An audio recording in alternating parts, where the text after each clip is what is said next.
Hello, everybody, and welcome to episode number 431 of the Stacey West podcast. I'm your host tonight, Ben, and I'm joined by Emily, back from the land of Oz, having had a beautiful holiday spoiled by 5 days of cricket. How are we doing, Emily? You keeping well?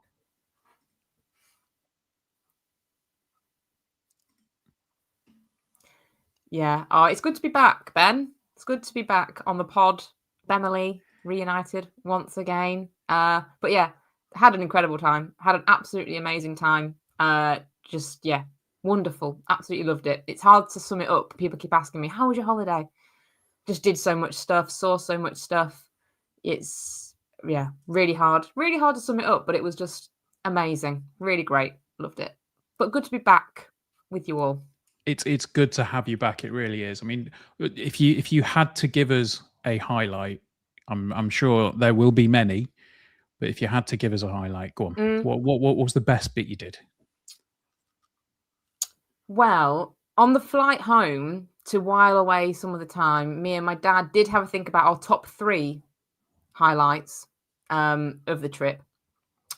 One of them for me was we spent some time in Sydney, and we went to the Sydney Opera House and we watched a ballet, which, ballet, it's not really kind of my thing. I wouldn't kind of actively want to go to the ballet, but it was absolutely spectacular, and to see it in the Opera House with the live orchestra, incredible. Also, we went to Australia Zoo, loved that.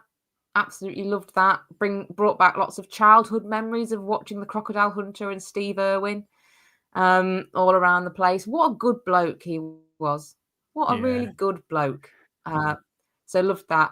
And on reflection, after, a good week or so away from it, I have to say, going to watch the Ashes down under, despite the result for England, I've got to reflect on that as a highlight. I think that's a real kind of bucket list moment. Maybe even more of a bucket list moment to watch the English get battered by the Aussies down under is maybe, it's a whole part of the experience, isn't it? Yeah, it's kind of the standard, isn't it? You go there, you expect to get beat. It's like drawing a Premier League team in the FA Cup. You go away, you fully expect to get beat, but hopefully, we might have a little bit of a spark, and then I mean, I haven't. I didn't get a chance to watch any of last night's because it wasn't a day-night test, so that was a bit annoying. But have you adjusted back to your times yet, or are you still kind of on Aussie time? No, I'm getting there. I keep waking up at about 5, and then after a bit of time can kind of end up dozing back off to sleep a little bit. But it seems to be 5 o'clock every day and waking up. But it's not too bad. It was definitely worse going out when we got out there. The jet lag was horrendous, and sort of every morning I was waking up about 4 a.m. and it gets light there really early. So you kind of start opening your eyes and it's light outside and you think, oh, this must be normal morning time. And then you check your phone and it's 4 o'clock in the morning.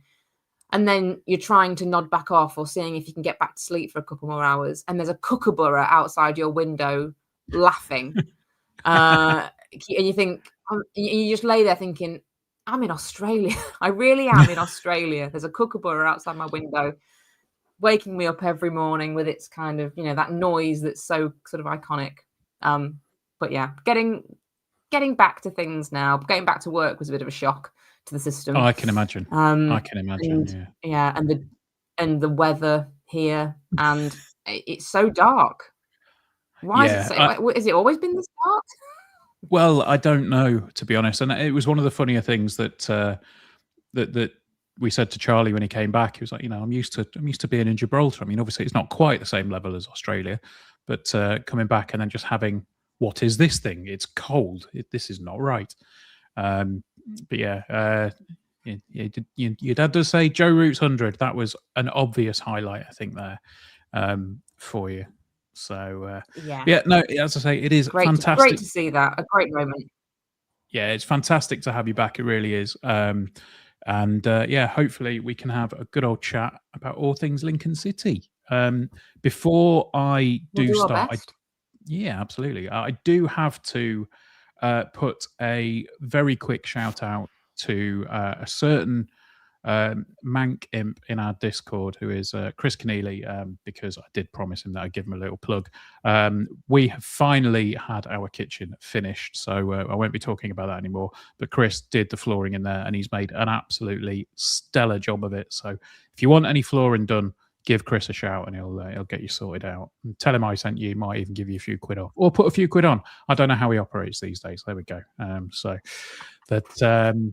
Yeah, right. Let's talk about some football stuff, because I'm sure after a few weeks away, you are itching to get talking about Lincoln City again, Emily. I mean, I'm sure you probably did plenty of that when you were out there. Yes. So, yeah, let's have a look, because there has been one significant piece of news this week.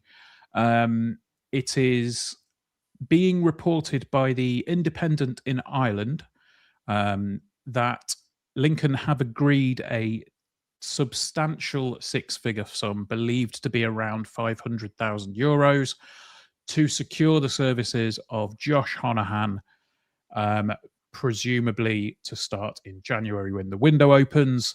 The talk is that it could be announced over the Christmas period. So, obviously, Josh Honohan, we knew full well that he was a target over the summer. I think there's been enough talk around that to safely assume that one.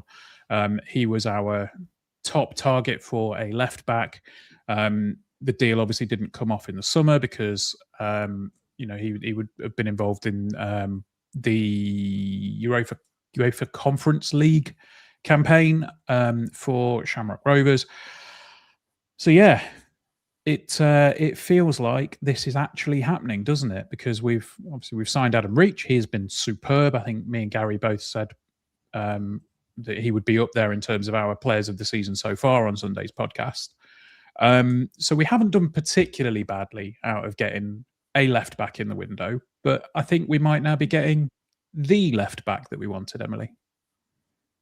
Yeah, and I think that's the thing, really. It felt like he's the one we wanted, and with this report, it's like he's not the one that got away, which will be quite nice because we've had a few of those over the past seasons, haven't we?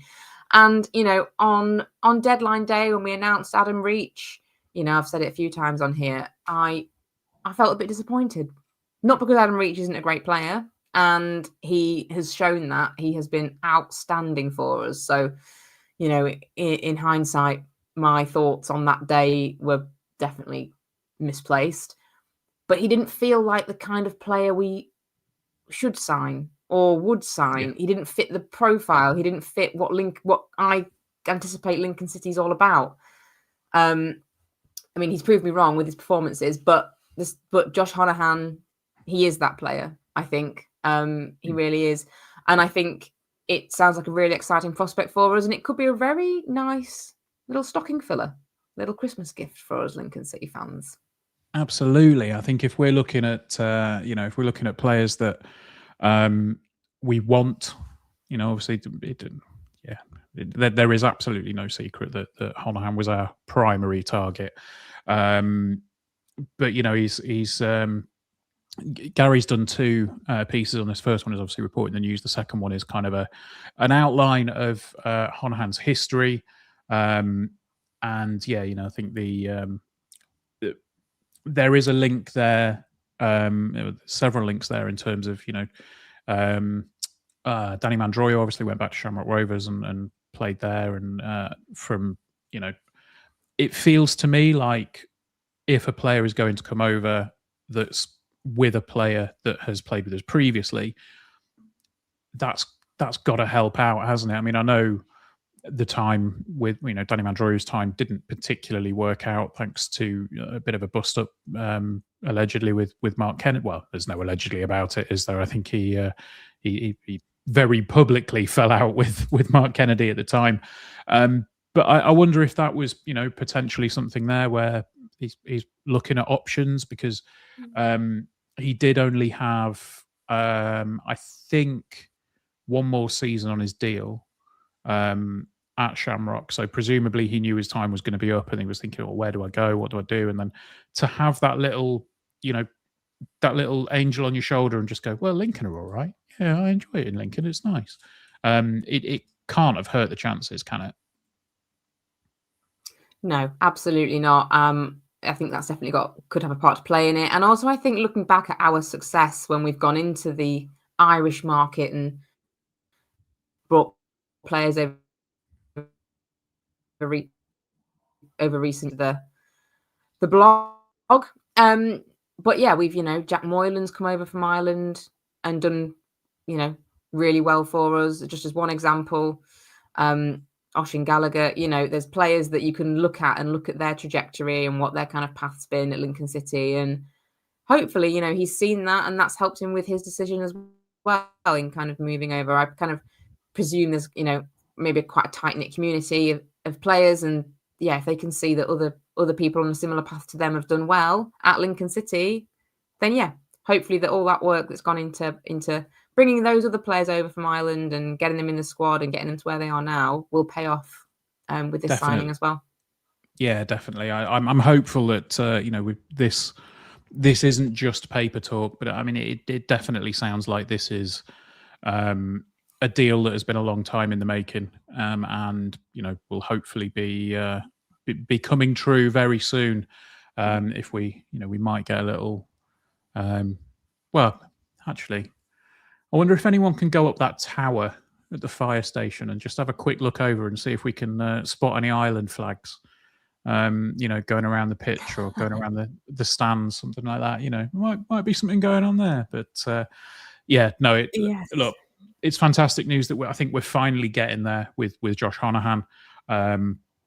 It sounds like this is the one that the club really grasped hold of and just went, come on, let's get this one through. Devon Imp in the chat says he's a full international as well.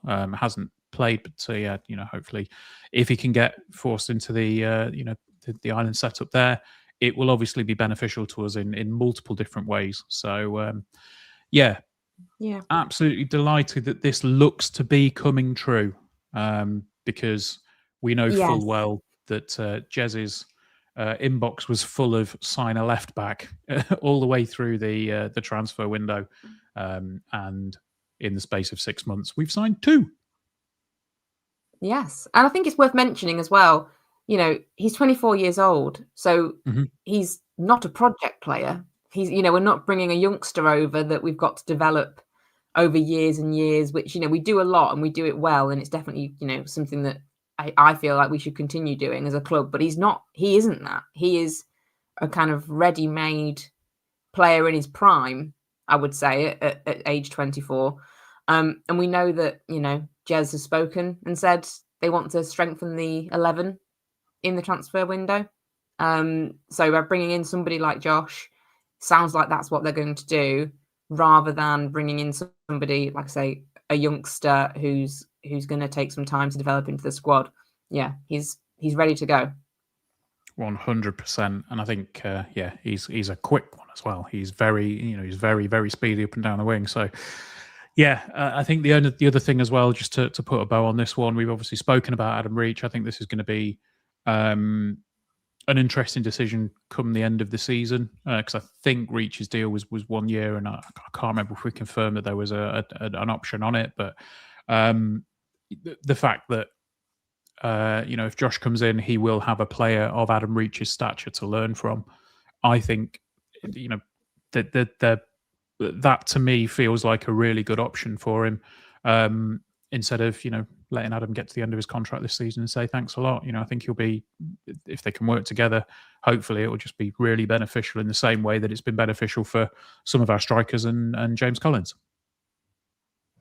Yeah, I have a real head versus heart kind of situation when it comes to this, because my heart says that, I think it'd be great to see Adam Reach remain with the club, because of the performances he's put in and the quality that he's got. And then my head sort of still lingers onto the fact, well, was he a bit of a stopgap and a really bloody good one? But was he really just somebody to fill the gap until we could sign somebody like Honohan. So if he comes in, is he surplus to requirement? And it's so harsh to say. Like I say, the head versus heart thing. He's been outstanding for us this season. So it hurts my heart to say it. But if you're looking at it very black and white, plain and simple, was he just taking that place until somebody else comes in? And then if he does come in, is it time for him then to move on? Which would be, we'd be losing a great player. But, the club need to they will be looking at balancing the books and the wages and, can they use that money elsewhere and all that kind of stuff to come into it. And also, I think some of it it'll depend on where we finish at the end of the season. Yeah, very true. Don't want to say too much about that, but that could dictate players we take forward, Yeah, absolutely. Yeah, that is an interesting point, and yeah, I think there is saying it that there is me kind of with half an eye on League One still next season. So I'm not putting any eggs in that basket just yet. Let's let's wait. I think we're all as Lincoln fans, we're all like that, aren't we? Yeah, let's wait and see what happens with at the end of January, and then we'll see where we are at that point, and then maybe, as we said at the weekend, maybe we'll start to get a little bit excited at that point. Right, so Josh Honohan looks like he's on his way to the Imps. Great news. We will be previewing the Cardiff game in the second half of the show, but before then, we've still got a little bit of time to go in this half. So as we tend to do, we put the call for questions out, I should say, into our Patreon Discord. So there were a couple of good ones in there this week. So the first one that I wanted to ask is not in my notes, so I'm going to have to go back very quickly through the messages that I sent to you. I knew I'd copied and pasted somewhere. So where are we? There we go. So the dream for us supporters and clearly the board is to get into the Championship one day. If it's true that we're 18th in terms of budget and outperforming by some distance, would it be better to continue our off-field growth before chasing promotion? So Emily, I will let you take the lead on that one because I've got some interesting thoughts on that one. Oh, okay. I'm glad you've got interesting thoughts because my answer is quite simple, and I think they're interesting. It's just no. Okay. I'm sure they are interesting. I'm sure our listeners will think they're interesting too. But I think no. I think that you just go for it, don't you? If the opportunity is there for you to push up the league and you are performing at that level good enough to get promotion, I just don't think that you pull away from that and go, well, let's not be as good as we could be. Really, quite frankly. So no, I think as fans, I think all we want to see is the club succeed and reach the highest levels it can. If we saw us not quite doing that, I think that would ring alarm bells and that would upset a lot of people. And I think the club wants to achieve the best that it can, and I feel that you do that by you just go for it if you can. Yeah. And I think we do outperform all the budget stuff. We know a lot of that. So we're punching above our weight, so it's even more remarkable. So just keep going. It's not kind of go for it as in let's throw money at it. It's like, well, let's keep putting in these performances and do it, and then see what happens when we're in there. I don't think. Well, I'm not. It's hard to say, isn't it? I'm not sure I would begrudge us having a kind of anything but relegation season in the Championship if we made it up. Yeah, I'm in absolute agreement. I'd take that. There's a part of me that thinks, do we have if we manage to do it, whether that's this season, whether that's next season, because I think at some point, with the ambition that's there, with the players that we have, and with, anything that possibly happens, I think at some point, I don't think it's a bold and out there statement to say that within 5 years, I think we'll have had at least one season in the Championship, because I think that's what the long term aim is for everybody at the football club.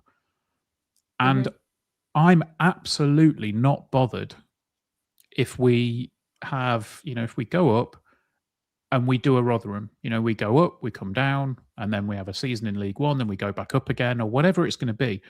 If we become the new Rotherham in that respect, I'm okay with that, because it's probably where we are in terms of, as a club, we're obviously ambitious. We want to get as high as we possibly can. But the question specifically around, would it be better to continue our off-field growth?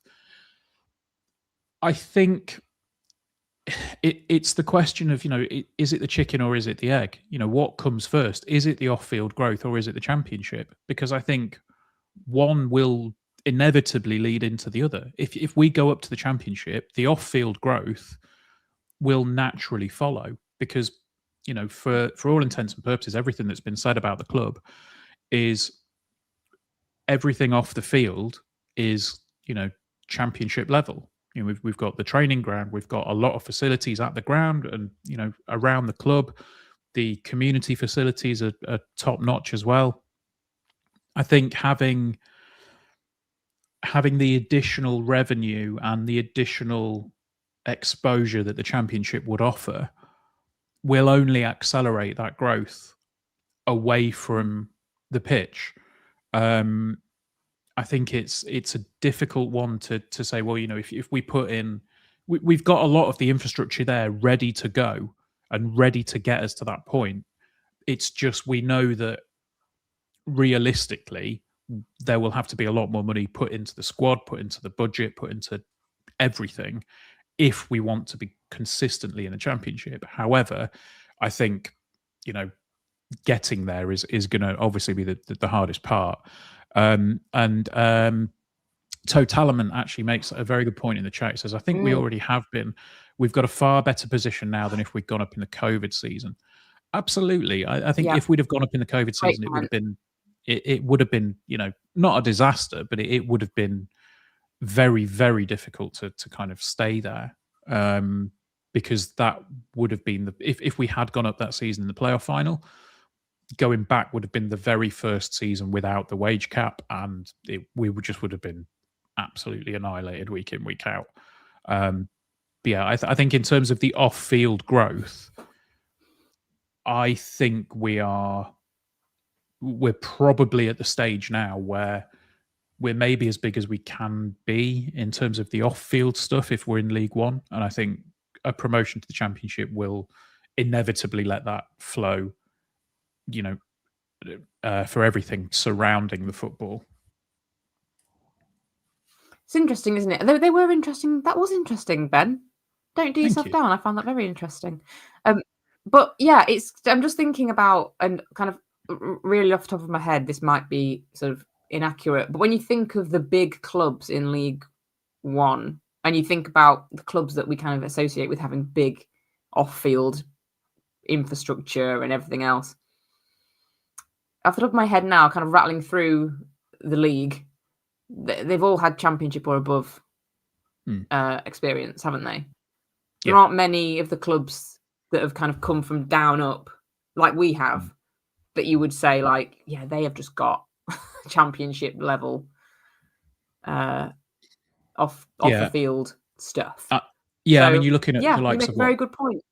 You're looking at the likes of Bolton, Cardiff, Bradford, Luton. They've all been, some of them more recently than others, but they've all been Huddersfield, Barnsley. Yeah, 100%. They've all been in and around the Championship and the Premier League. So, yeah, I think they're not mutually exclusive, but I think going up and having more funds available from different parts, I think will allow a lot more to happen than if we're kind of, still fishing in the same ponds, I guess, as we are in League One. Yeah. They're very good. That's interesting. Yeah, there we go. I'll take that. It's all good. The question has been popped up by Andy in the chat. He says, as far as revenue goes, do we think a new stadium or could we rebuild Sincil Bank? Yeah, that's a good question because he does also say off-field growth would mean a new stadium. Thoughts on that one? Because I know it's a touchy subject for some fans. Yeah, well, they were going to extend the Stacey West, weren't they? And kind of make that expansion bigger. I mean, I think if everything was on the table, I think the club would be looking for a new location. Honestly, just because a bit of it it's is a nightmare to get to sort Sincil of done Bank. thing. Yeah, it's the done thing, isn't it? These kind of, you've got amenities, shops, parking, you've got space for other stuff that you can rent out to you know, all that kind of facilities stuff. It's just what happens now. So I think the club would be looking to maximize that, if I'm being perfectly honest, rather than rebuilding on Sincil Bank. Yeah, it's a shame. I mean, I do. We all love Sincil Bank, and you know, if I could have my way, it would be there forever. But unfortunately, we know that that's probably not going to be the way of it. If we want to progress as a club and do the rest of it. So, yeah, it's a fine balance. Yeah. But let's not not get ahead of ourselves. Andy does say thought they had identified space at the Union, so that's I think that's the Western Growth Corridor, isn't it? So I think that is potentially still on the cards, but yeah, I haven't seen any more of that over the past few months. So yeah, if I had my way, Sincil Bank would be there forever, and my same seat would be there forever, and I'd still be sat in it. Yep. I don't want anything to change about that Saturdays. No, absolutely not. I mean, you know, build around it and all the rest of it. But yeah, my seat has to stay as well. So there'll be me and you sat. I tell you what, if they build a new ground, then we'll go there, and what we'll do is we'll find exactly the spots where our seats are, and then we'll put our seats in the ground, and they'll be like, "This is our seat. Yes. No one can have it. That's it." Cool. Yeah, we'll chain ourselves to the seats in protest or something, and carry us out like some crazy eco warriors. Just like, no, I'm not leaving without my seat. Yeah, that'll do it. Cool. Right. So, right, we're on 28 minutes. So I tell you what, let's go for a little break, and then we will pop back with a couple of other questions. And then we'll look at Cardiff, if that's all good. So, right. If you're watching live on YouTube, then we will say hello. If you're not watching live on YouTube, or if you don't even follow us on YouTube, get over to YouTube, hit subscribe, because we're very, very close to 2,000 subscribers, which is pretty impressive, because I think we only hit 1,000 not that long ago. So keep it going. Get yourself subscribed. Watch some videos. Charlie is actually recording a preview tomorrow with a Cardiff fan, so that will all be good. But yeah, do that, and then go listen to an advert, and then we'll see you the other side of a break. And cut. There we go. Cool. Right. Sorry, I'm having to stretch out. It's hard work, isn't it? How long have you sat in this chair, Ben? I've got a real problem with my back at the minute. I don't know what it is. I think I'm just getting old. So yeah, it's carrying the weight of the Stacey West podcast. You said that, not me. Right. So it's all right. Gaz won't listen. You'll never know. That is very true, actually. Yeah, that is very true. Right, let's see who we got in. Steve's in, and Mr. Barton, Evenings Team SW. Looking forward to Saturday up the Imps. Of course, it's going to be a good one. Dave Tuplin's in, says, evening, everybody. Andy is in, as we are aware, says, evening, all. Hope we are well. Flossie Tups is in. Hey, up to the Stacey West team and everyone else watching. Matt Povey, Bemley reunited. It's all good. Let's have a quick look. Steve Jolland says, I almost forgot it was tonight. Evening all. Mr. Barton says, "I'm liking the new member of the Stacey West team on the opening graphic. Was that on the thumbnail, Mr. Honohan? Interesting one." Malcolm says, "Hi, each and every one of you. It's pelting down in the valleys." Leslie says, "Evening, kids. Welcome back, Em." There we go. Podcast mum. Real mum. Yeah. Podcast mum, real mum. It's all good. Gerard is in, says, "Evening all." David Ward says, "Welcome back, Emily. Good to have you back." Red Wimp says, "Joe Roots 100. Of course, we did see that earlier. Good to see Joven bagging 2 at the weekend, says Matt Povey. It was indeed. He had a hell of a game. He had a hell of a game on Saturday. 375 AF says, "Was fortunate to win a couple of tickets for Cardiff thanks to the IFI group. Perfect. Get yourself down. Have a good day." Let's see who else we've got in. Bit of chat around that. Ollie is in. Ollie H27 says, "Evening all. Good to see you, mate. Hope you're well." Jacob's in. "Evening, Ben and Emily. How are you doing today? Are you looking forward to the game on Saturday?" We are indeed, although yeah, unfortunately, I'm having to miss the game, which is a bit of a pain in the arse. Right. Kate's in. It says, "Evening all, watching from the gym. Good to have you back in, Kate. Haven't seen you for a while, unless I've just been missing your comments. But yeah, right. If we're all good." Can I just say, Ben, before we come back in? Oh, yes. I was just going to say before we come back in, while I was at the Gabbatoire as they call it, which is quite funny. When I was at the Gabba, I bumped into I spotted across the stadium. It just beamed out at me a Lincoln City shirt as I was wearing mine, and that was a lad called George who lives in Brisbane. I did say, "I'm on the Stacey West podcast, you know," and he said, "Oh, I've heard of it." So who knows? Might be listening. Hello, George. And there was somebody else whose name I didn't get, who said, "There's 7 of us here. We're season ticket holders. So hello to you if that was you. I don't know who you are." My only regret is that I spoke to so many football fans, like lower league football fans as well, which was just, there was no, everyone Lincoln City shirts. There was Mansfield, Huddersfield, saw some Grimsby fans, had a little, give them a little bit, sort of shouted codheads at them, and they didn't hear me and carried on. But all these kind of lower league football shirts around. There was nobody in like Man United, Chelsea, Man City, not really, which was great. And I just wish I'd gone, "Can I have a selfie with each and every one of them?" just so I could have documented all the different teams and people that I'd met. But alas, I didn't. I've also plugged this to my cousins and my auntie and uncle who live in Brisbane, so we might get some Brisbane listeners on the analytics. So if we do, it's them. So good day to you. Super stuff. Yeah, well, so there we go.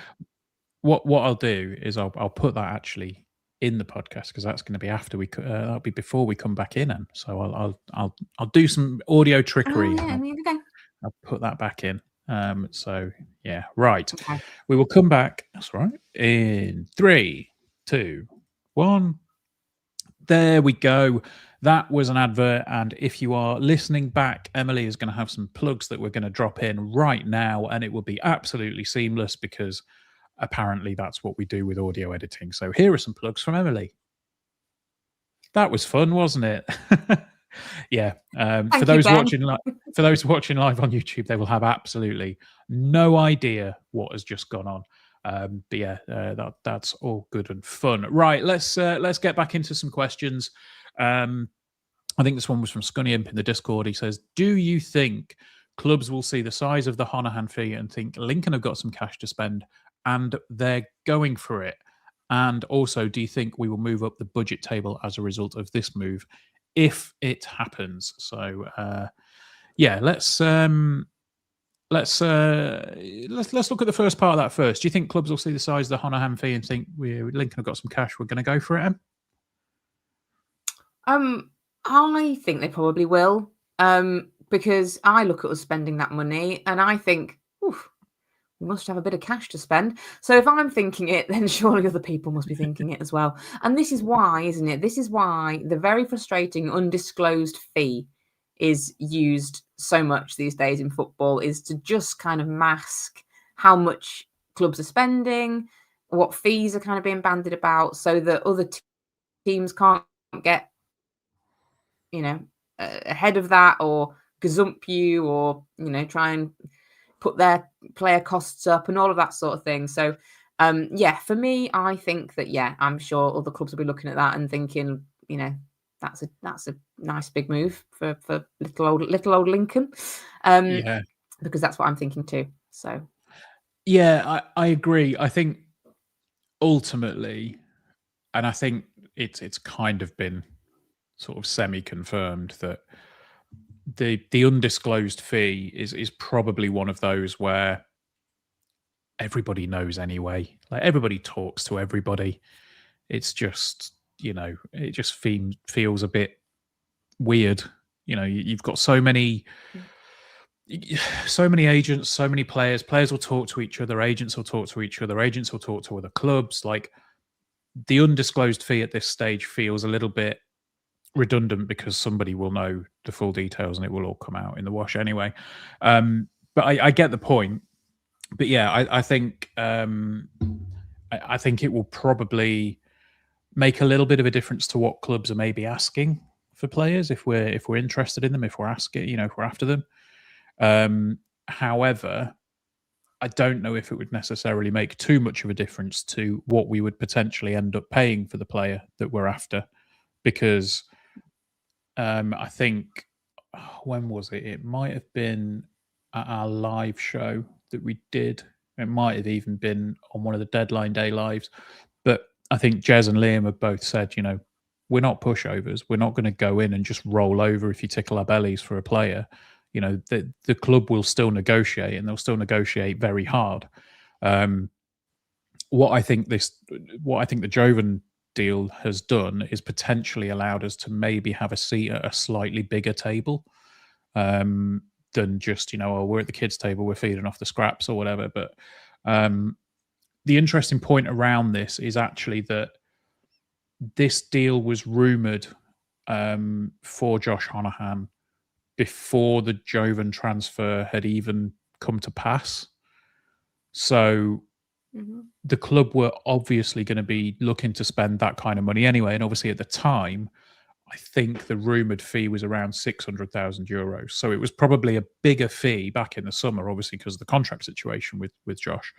But to have that drop to 500,000, we were going to look at spending that sort of money anyway. But I think it's just, Lincoln have got a bit of money from Joven. We say it all the time, don't we? If a player goes somewhere for big money, you go, Peterborough are going to be looking to spend big because they've just sold Ivan Toney or whatever it is. However it is, when you look through the past, players go for a lot of money and then immediately you think, right, well, cool, they're going to spend a lot of money because they've now got it. Yeah, and the club are very sensible, aren't they, with what they do with their finances? They're, like you say, they're not going to just get the money in from a player sale and just fritter that away, and not even necessarily, on player budget. I suppose there's lots of things to consider, isn't there? And I just wonder if the things like the Jovan sale and those big money moves that we saw over the summer, I wonder if they're the difference between having Josh Honohan and even Varfolomiev, or just one or the other. Yeah. That you say, we definitely were interested in Honohan over the summer. But did the sales give us an opportunity to go, we've been interested in this Varfolomiev kid, and now actually we can seriously think about that. Whereas before, maybe it would have been one or the other. I mean, who knows the ins and outs of it, but perhaps that's a theory. Yeah, definitely. Like I say, it just gives you a little bit more. It just gives you a little bit more to play with, and seat at different tables, so you can actually start to have these longer term plans and start to figure things out. In terms of whether we think we'll move up the budget table as a result of this, I honestly think it depends on what happens with people that could be either going back to the parent club or if anybody else leaves the club. We won't know until we see what happens with outgoings in January. I think the comment from Jez on last week's podcast about what was it, about wanting to potentially have a bit more of a lean squad going forward from January suggests to me that if a couple of loan players do go back, then it could be quite an interesting one, because we would be contributing to the loan players' wages, maybe not 100%, but we would be putting some form of contribution into that. So if we have 2 or 3 loan players that go back, that would then potentially, I don't know what the wage structure would look like for the loan players coming in, but potentially it could mean that we've got a little bit of extra money that then goes towards Honan's wages. So plus the other thing as well, the budget table isn't just us. We're not just there on our own. There will be other teams that spend in January. There will be other teams potentially around us that will maybe want to spend a little bit of money as well. So it might shift as a place up, it might shift as a place down, depending on teams around us in that table that want to get themselves out of a quagmire, or maybe push themselves a little bit higher in the table. Who knows? But yeah, I think we'll be in the words of the great man, we'll be there or thereabouts. Yes, yeah, completely agree with that. It all depends on everything. Depends so much, and also the budget table. I think, was it on on the interview that you did with Jez and Liam? He said something about we're outperforming it by so many places, which gives gives us an indication. But no one's come out and said we are here in the budget table and everyone else is here. We don't know that yet. Yeah, I think we can infer from what was said. I think we were third in the table at the time we did that interview, and I think Liam said we were outperforming by 15 places. So I think we can all do that level of maths to put us at about 18th. Yeah, Malcolm and David both make the point. I'm not sure that David says, I'm not sure that transfer fees affect the budget table directly, spread over several seasons. And Malcolm said, I assume the budget table was only based on wages paid to players. Absolutely correct, and that's why I said it's going to depend on whether you have if we have a couple of loan players that were contributing to those wages, if they then go back. Because let's not forget, Frankie Okoronkwo is coming from a Premier League side, and the Premier League side are probably paying a young Frankie Okoronkwo substantially more than we would be paying some of our more senior pros. So there would be some level of contribution in that front. Right. Shall we have a little bit of a fun one? Yes, please. What Christmas present would you like to give to somebody at Sincil Bank this year, Emily? Ooh, an Irish left back.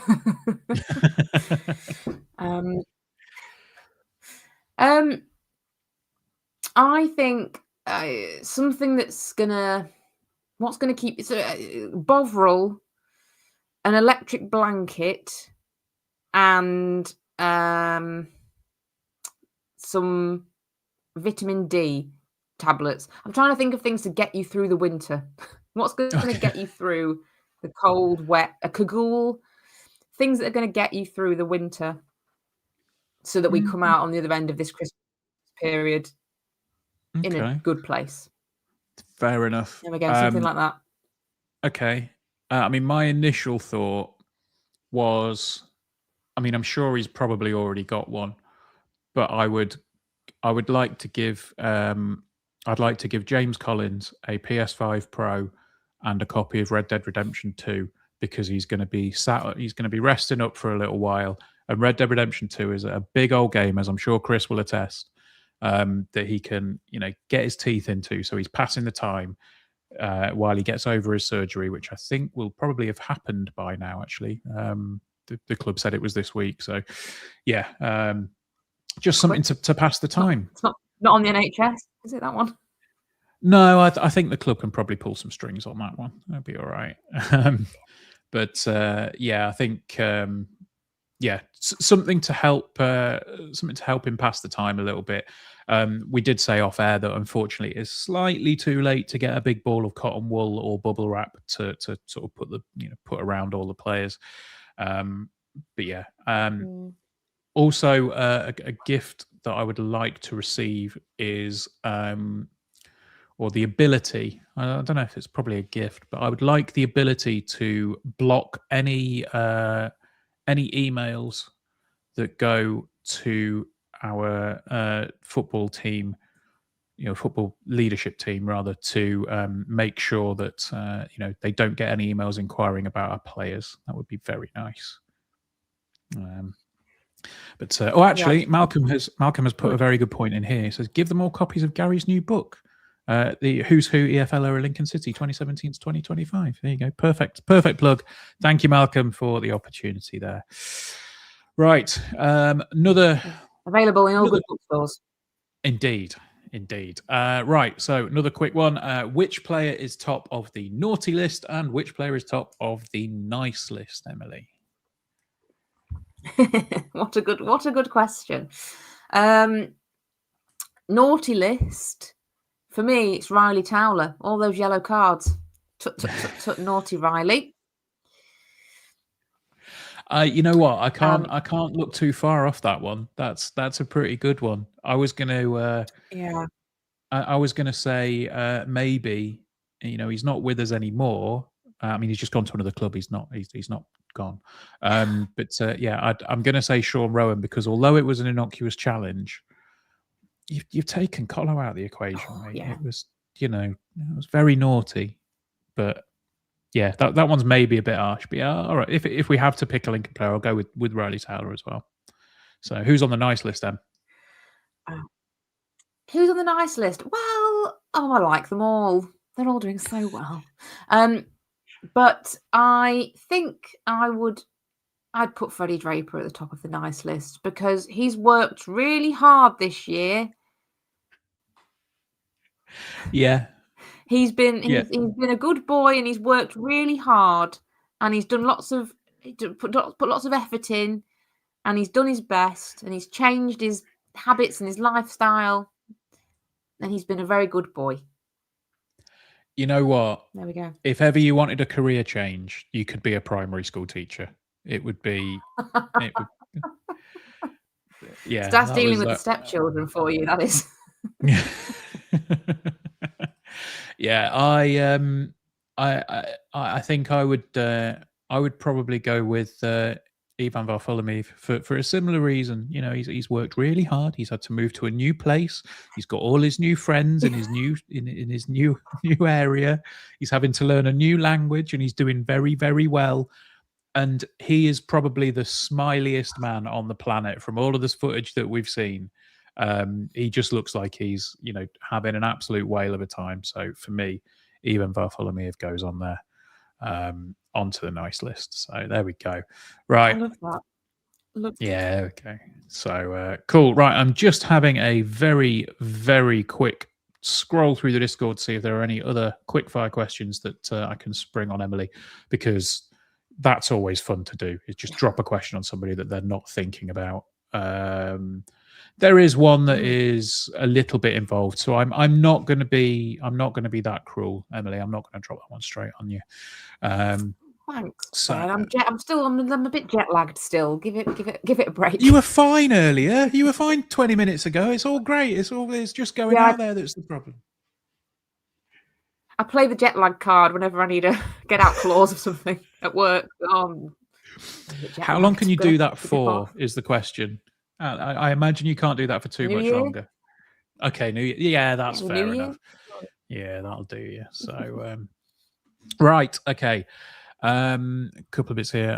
Flossie says Ivan is learning English from Moylan, and Moylan is learning Ukrainian from Ivan. There we go. That was, very, very interesting revelation from the podcast last week with Jez. There was actually one other comment that I wanted to pull out just before we go to looking at the Cardiff game, and it was from Phil Jennison a little bit earlier on. We were talking about potentially moving to a new ground. Where is the evidence that our crowds would increase in the Championship? Now, I think from a home fan perspective, I'm not saying that we've reached our ceiling, because, I think going back to it, if I remember rightly, the day that we won promotion back to the Football League, I think Bob said we could have sold 15,000 tickets if we wanted to. for me, an increase in capacity is going to be more for away teams and bringing a big following. And when you go up to the Championship, you will have more of those big followings coming across. You charge them the same price as they would do normally. Suddenly, you've got an extra. If you're charging 30 quid a ticket, they've got an extra 3,000 fans, extra 90 grand. In the coffers for a match day. It's very basic maths. I know that's not 100% accurate in how it will work, but yeah, for me, the argument around capacity increase will probably be primarily for away fans. Right. So cool. Let's have a look at Cardiff then. So yeah, we are looking at Cardiff coming to the Bank on Saturday. I'm a little bit disappointed because me and Stu of social media fame or the admin Stu, I should say, we are both going away. We're going to a comedy show on the Saturday evening. So, I shan't be there, but I am very much looking forward to hearing that because, fantastic opportunity to get 3 points against the club with the best record in the league at the moment. If you look at the form table, Cardiff on the back of 5 wins. Last 5 games were, Doncaster most recently, they won 4-3, 1-0 away at Stevenage, 3-2 at home to Huddersfield, 3-0 against Mansfield, and 3-1 against Northampton. They are flying, Emily. Can we look at potentially doing something to stop them? And will you be extending your lead at the top of the Stacey West Discord prediction league on Saturday? Well, who knows? Maybe we've got to have hope. Got to have some hope. I mean, they are a very good team, aren't they? And they are favourites for promotion for a reason. Sitting 4 points clear at the top of the table. But Ben, this is a top of the table clash, isn't it? Really, which is nice. It's been a while since we've been involved in a proper one of them, hasn't it? It has, and it's nice, isn't it? But yeah, they're an exceptional team, and I watched them last night play Chelsea. They did get beat, but their approach to the game against Chelsea was very different to ours. Put it that way. They are a team that loves to play possession-based football. So they have had they've got the highest possession percentage of all teams across all 4 leagues. That is how they play. And they were doing that against Chelsea, and they pretty much matched them, at least for kind of maybe the first half and a little bit more. The commentators were even saying maybe Chelsea ought to think about sitting back, absorbing the pressure and catching them on the break. They were doing it so well. But they've got the top scorer in the league. Up front, leading the line for them, Youssef Saleh. And they are a goal threat. As you read out their kind of recent form. They do score goals. However, they are not completely and utterly flawless. They do concede goals. They do tend to concede goals. And from watching them against Chelsea yesterday, they love playing it out from the back. That's what they do. But they were coughing up the ball on the odd occasion. I know it's Chelsea. But they were being put under a little bit of pressure at times and making mistakes at the back because they were playing it out. So here's what I'm thinking. Ben. They may be a little bit fatigued from the game last night. They did make some changes, but, a lot of the squad were their kind of regular first teamers. So they could be a little fatigued. We've had a bit longer break, so we might be a little bit fresher. They like to play with the ball. They like to have the ball and have all the possession. We obviously don't. We like to play in a different style that sees less of the ball. So could that work in our favour style wise? And like I say, I did watch them make a few mistakes at the back when they were playing the ball around. They do concede goals. So if we play with our pressing style, could that put them under enough pressure to make the same kind of mistakes at the back that could lead to us getting a few chances? So it's possible. It's possible, Ben. Yeah, I think that's probably the thing that, again, looking into everything, looking through the numbers, looking through some of the stats, I'm thinking, this, and Andy actually says it perfectly in the chat. Would have been a game for Housey with his press. Absolutely, it would have been. And I think this is a question we'll come to our sort of potential predicted 11 in a couple of minutes, but. Yeah, I mean, going through some of the numbers, much the same as what you just said there. They do concede. I think on average they've conceded a goal a game, and Nathan Trott has conceded kept 8 clean sheets so far this season. So it feels a little bit like if they concede one, there is a potential to maybe let a second one in as well. But yeah, I watched. I did see some of the game last night. And I've also watched, some of the other highlights. Watched the extended highlights from the Doncaster game because that just looked like a hell of a game. It was a really sloppy first goal that they conceded, but as you say, they have some genuine quality in that side. Yusuf Saleh scored an absolute peach of a goal against Doncaster, and I think when your top scorer has 10 before Christmas, it's probably a sign that you're doing a lot of things right. But you look through the league. You mentioned there that the top of possession for the entire the entire 92. We are bottom of the table for possession in League One, so I think it will be a very one-sided affair in terms of possession at the weekend, but we know that that's what we're good at. We know that that's how we like to play. We'll let the opposition have the ball, we'll hit them hard, and then we'll potentially get something from it. Going through the list, the top for most of the attacking metrics. So we've got XG, shots on target per match, big chances, accurate passes, second in the table for touches in the box, top of the table for possession. Like I say, that they are a team that likes to have a lot of the ball and do things with it. I think that's the other key thing, isn't it? We say about pointless possession where they'll have it in their own half, but they do like to get it forward and have those touches in the box.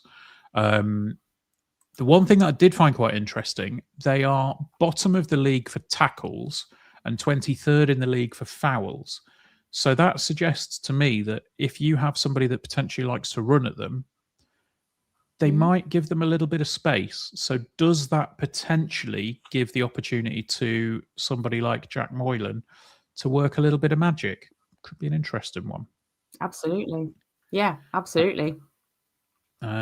So yeah, let's have a quick look through as well some of the other stuff. So that they do have I think they've got a couple of players out injured. I think one of the ones that stood out to me was Ruben Colwill. He has been outstanding for them so far this season, but he is out until February. I think that could be a good little sign for us. I think it was only he missed the game at the weekend, and I think he's out till February. So yeah, he's been really good.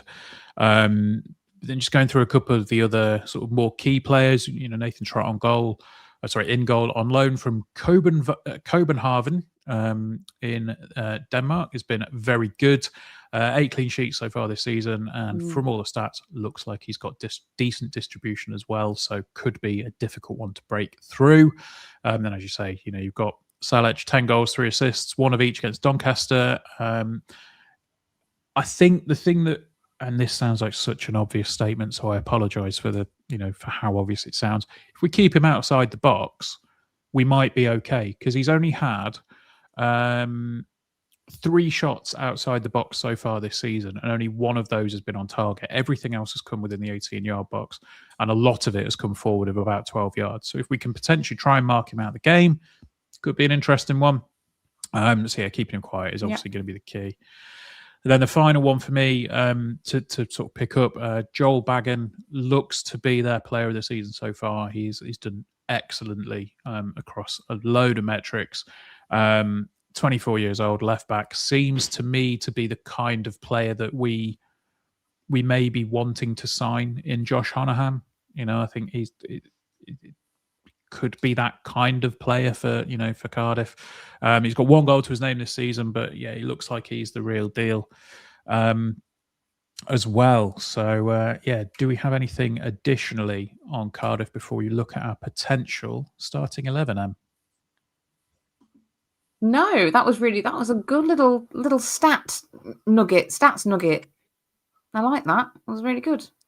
I think that might be Chris's new nickname, the Stats Nugget. The stats nugget. We'll let him know that. I shan't put that on him. That's too mean.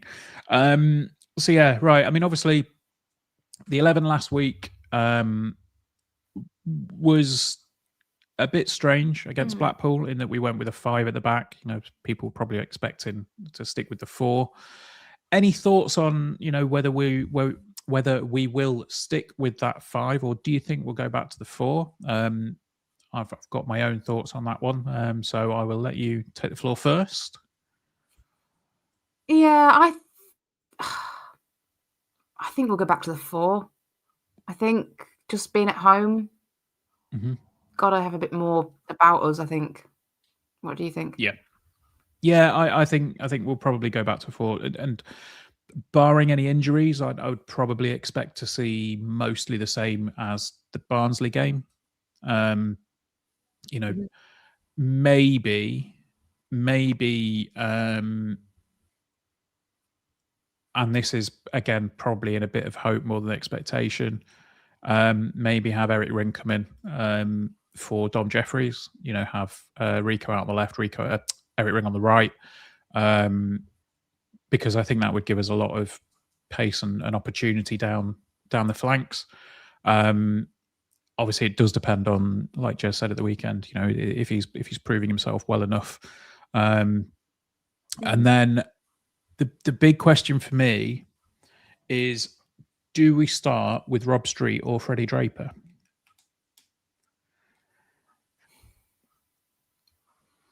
Because I think yeah, that's the question, isn't it? I think Rob Street didn't do himself any harm whatsoever at the weekend. But Fred's got the physicality there.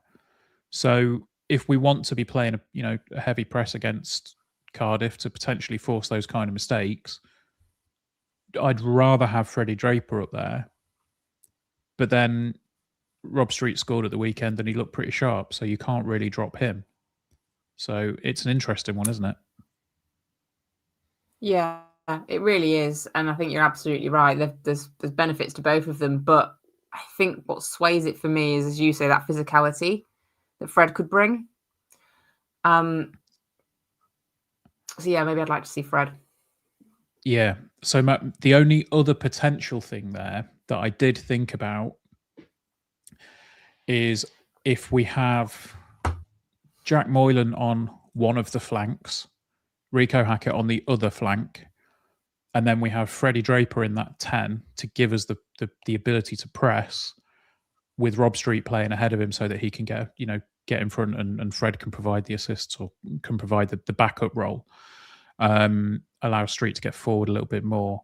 So in short, I have absolutely no idea how we'll line up, and it will be very interesting to see what the lineup is come 1:45 on Saturday. It certainly will. But if I know Gary does his starting 11 prediction, he does it on video for patrons. So if you're a patron, check it out. If you're not, why not? Absolutely. Get your starting 11 video. But I'm really looking forward to it. Obviously, it's been a few weeks away from Lincoln City for real for me. The matches were just, the time difference was just too much. I think with a bit of the jet lag, I often woke up and could catch the second half on commentary. So, yeah, missed most of it. Didn't get to kind of stay up and watch any, as I kind of thought maybe I would be able to, but alas, didn't work. So I'm just really looking forward to getting back to the bank and, yeah, just sitting back in my seat for what feels like for ages. Yeah, really looking forward to it. And I think, I don't know, I think it's not, all hope is not lost. It'll be very difficult, this game. But like I say, they're not completely flawless. So yeah, I'll say, Yeah, are we I mean, saving our predictions for the Instagram, Ben, or do we do them here? I don't know if I'm ready to do a prediction yet. It's just one Okay. of those. Well, we'll save it for the Instagram. So if anybody listening, watching wants to see what our prediction is for the game, head to the Stacey West on Instagram. There you go. We'll So see it yeah, then. I will certainly give Charlie's preview a watch tomorrow with a Cardiff fan. I'm not sure who he's got, but he did say that he's got somebody. He's recording at lunchtime tomorrow, and it will be out soon after that. So make sure you get on that. But yeah, it's going to be an interesting one. I'm genuinely gutted that I can't make it, but I'm also really looking forward to the gig that I'm going to. So it's just a big old contradiction of emotions, but I'm sure we'll be able to keep up with it all. Right. One more thing that I have been told that I have to say by Rach, who has texted me while the pod's going on. We do have to also offer up a big happy birthday to Josh Keneally, who is he's celebrating today. So yeah, happy birthday, Josh. I don't know if you're going to listen, but I'm sure your dad will play it to you anyway. And yeah, thanks once again to Chris. So yeah, is there anything more that you want to say before we disappear until Sunday? No, don't think so. Just that I'm going to try my best to stay up to watch the first few overs this evening, because just like with any sport, whether it's Lincoln City or whether it's England cricket, it's the hope. It's the hope. There's always hope. Yeah, no, It's the hope that kills you. It is the hope that kills you. But of course, one thing that's not going to kill you is hoping that we can get something at the weekend. Unless it does. I don't know. But until then, we'll see you soon. Up the Imps. Up the Imps.